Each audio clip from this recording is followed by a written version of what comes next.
Welcome to the WRAL Daily Download. I'm Grace Holland. It turns out drug dealers and users in North Carolina are supposed to pay taxes on illegal drugs. WRAL Investigates have been looking into how this law works. Randall Kerr is here with that investigation and what you found. Randall, thanks for being here. Thanks for having me. So, how did you find out about this law to begin with?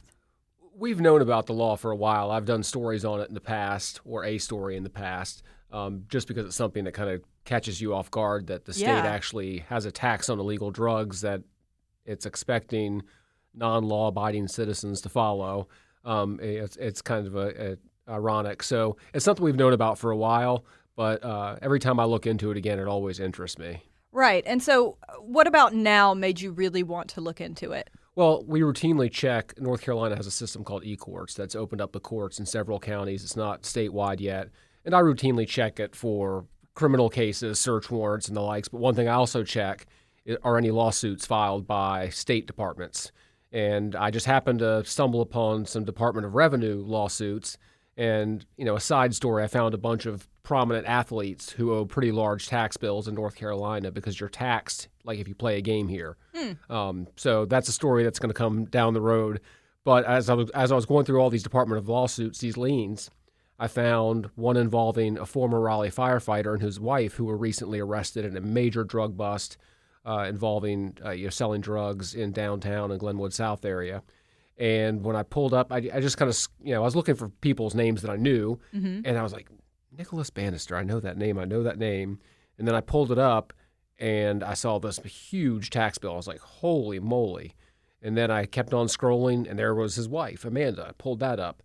Another huge tax bill. I pulled both of them up together, compared the numbers, and these are different filings. It's not like they were liens as a couple. They were individual filed, and they totaled more than $500,000. It was significant. Yeah. And then I read it, and it was like an excise tax. I was like, wait a minute, excise tax? Well, that's the state drug tax. And I went, well, there you go. Whatever drugs they found in the house during search warrants, and we've previously covered that they found a lot, and they found a lot of cash in the home. So the State Department of Revenue went, well, you had that much tax. Let's get it weighed and figure out how much taxes you should have owed on that. And while they're both still sitting in jail awaiting trial, they haven't been convicted yet. Right. They're now in jail, and they also had a $500,000 tax bill filed against them. So I was like, well, maybe now's the time to do it, because I didn't realize in the past when we've done this that they can charge you even if you haven't been convicted. And in many cases, they will charge you this tax, and your case may get dismissed, but you still have that tax lien. So I just thought now was the time to poke into it again. Right. And of course, that case, I know we've run a lot of stories on. We've been following that since it happened. A lot of interest here in Raleigh. So kind of a good example of how this all can play out. When was this law created and why? It was created in the late 80s. I believe it was Arizona in 1982 was actually the first state to enact it. And it followed federal law. I think it was called it was Marijuana with an H, Marijuana Tax Act. And so Arizona was the first state to do it, and then several states followed, including North Carolina. Ours was passed in 1989, and it did go through some challenges in the Supreme Court because the initial law, the taxes were even a little harsher than they are now. I mean, right now they're harsh. It's all depending on weight, but it carries 8% interest annually. And if you have a large tax bill, 8% adds up quickly if you don't have the money to pay it back quickly once you get out of jail. So it went through the state Supreme Court. Lawmakers came back, changed it just enough to surpass the constitutional muster, and it's been in place ever since.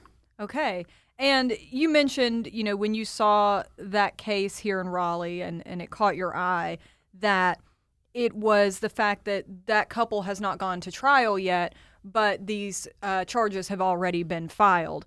Who did you talk to understand this law and sort of those different implications that you had questions about? Yeah, we talked to the North Carolina Justice Center. They're the ones that are kind of saber rattling to get this thing repealed or at least changed so it may be a little more fair, because they see it as double jeopardy. I mean, if you are charged and you go to trial or you cop a plea deal, you end up spending time in prison, you pay court costs, and then you get out, and now you have this tax bill.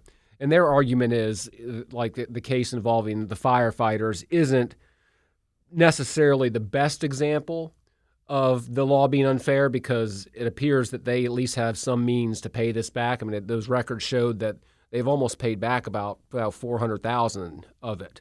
So they're still going to have a pretty hefty bill if they go to prison and get out. But they argue that in a lot of these cases, it's people that may have a $7,000, $8,000, $9,000, $10,000 tax bill on some minor drug charges that may have part-time jobs or low-paying jobs. And with the 8% interest, they have absolutely no way that they will get this paid off. It'll be a lifetime punishment. They just think that that's unfair. Okay, let's take a quick break right there, and we'll be right back.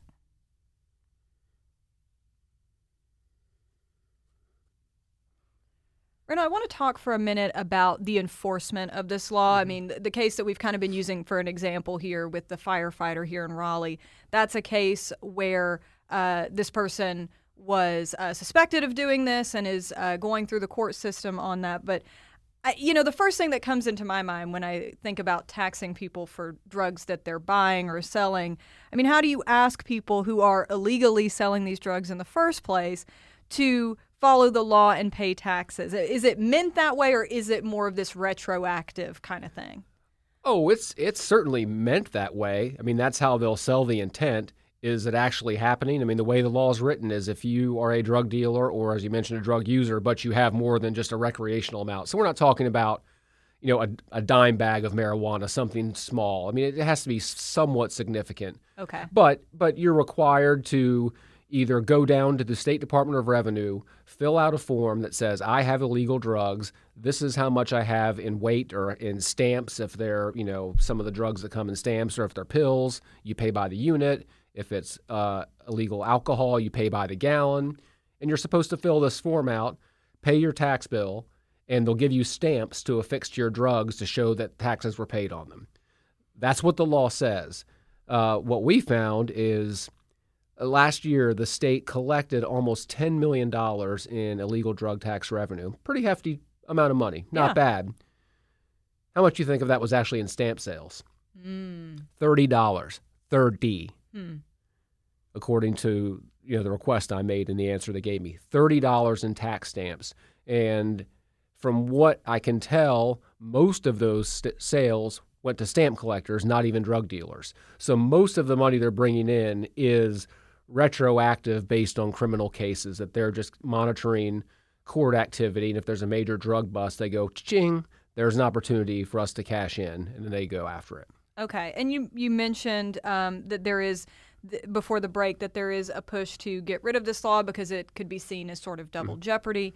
How big is the push for that to happen? And have we seen similar action in some states that have passed laws like this? Yeah, several states. We're still one of 17 that have it. I believe 8 to 10, somewhere in that range, have repealed it because they just decided it wasn't worth the trouble. Because $10 million is a lot of money, but compared to the size of a state budget, it's not. Compared to the size of Raleigh's police budget, it's not. And that's statewide, not just in one city.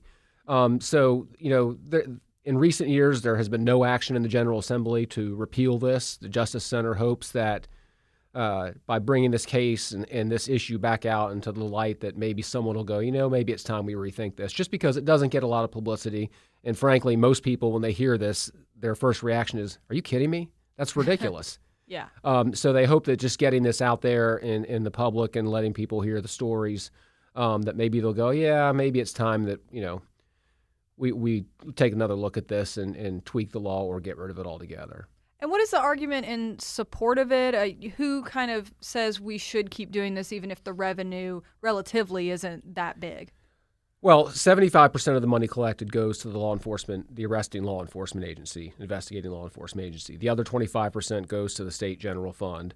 So, you're talking $2.5 million to the general fund, $7.5 million to law enforcement agencies across North Carolina. Not a huge amount of money considering how many police departments there are and the sizes and the budgets.